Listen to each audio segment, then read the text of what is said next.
Assalamualaikum warahmatullahi wabarakatuh. Teman-teman seperjuangan, peserta e-learning Guru BK Counseling Skills Training at School yang berbahagia dimanapun berada. Kita hari ini ketemu kembali. Kemarin sudah ada 4 keterampilan dalam proses konseling yang disampaikan narasumber hebat, senior saya Ibu Herawati. Hari ini saya akan mengajak Bapak Ibu untuk melanjutkan keterampilan proses konseling yang kelima berarti. Beberapa keterampilan kemarin banyak disampaikan Bapak kita Prof. Mungin, namun memang sengaja hanya beberapa keterampilan yang spesifik yang akan kami sampaikan secara detail dan tuntas. Teman-teman semuanya, kita hari ini akan membahas keterampilan yakni menggali polaritas. Saya yakin tidak asing di telinga dan pikiran kita apa itu polaritas. Polaritas itu adalah pertentangan. Penganut Freudian selalu ingat dan memakai dorongan id, ego dan superego. Namun pada penganut Gestalt itu menamai polaritas. Polaritas itu adalah pertentangan. Setiap peserta didik yang datang pada kita untuk konseling atau kita panggil untuk kita berikan konseling senantiasa mengalami sebuah pertentangan-pertentangan. Pertentangan-pertentangan ini ada, namun ketika kita tidak mempunyai sebuah teleskop yang hebat, ketika kita tidak mempunyai sebuah teropong yang canggih, ketika pisau analisis kita itu tumpul untuk melihat pertentangan tersebut, maka bisa jadi kita tidak akan cermat dan detail dalam menyusun alternatif-alternatif solusi kepada anak itu. Maka mau nggak mau keterampilan di manakah pertentangan itu, keterampilan kita mencium di manakah kutub-kutub pertentangan itu harus kita perkuat. Bongkar kutub-kutub itu, temukan mana sisi negatif, mana positifnya, baru setelah itu kita bisa menentukan arah anak itu kita beri alternatif kemana. Teman-teman semuanya, dalam diri seorang peserta didik ketika sedang mengalami sebuah permasalahan dalam posisi kelemahan psikologisnya, dia memiliki pertentangan dalam dirinya.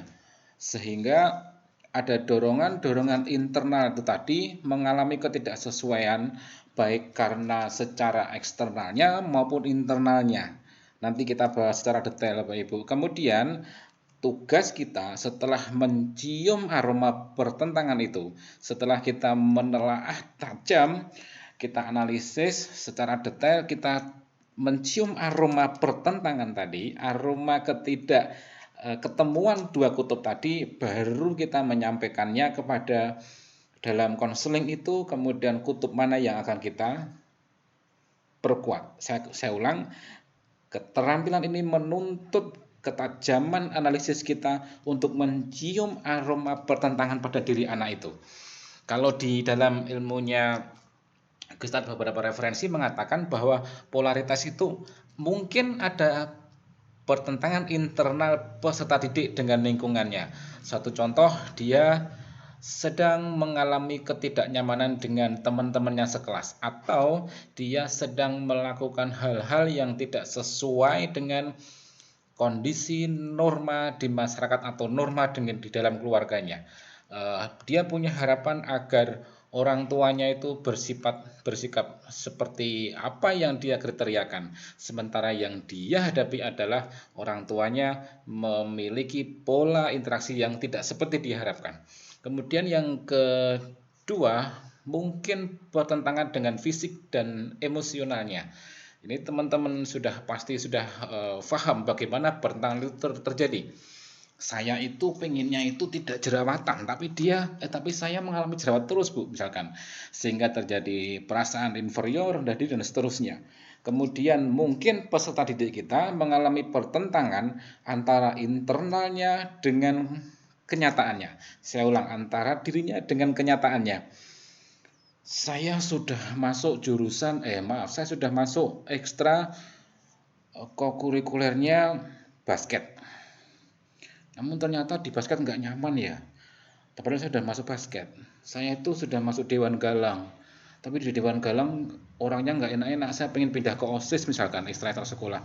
Nah, pertentangan-pertentangan dengan kenyataannya ini yang membuat dia itu konflik. Sebagai contoh lagi, anak maunya dibelikan handphone oleh orang tuanya. Namun kenyataannya orang tuanya tidak segera kunjung untuk memberikan handphone terbaru.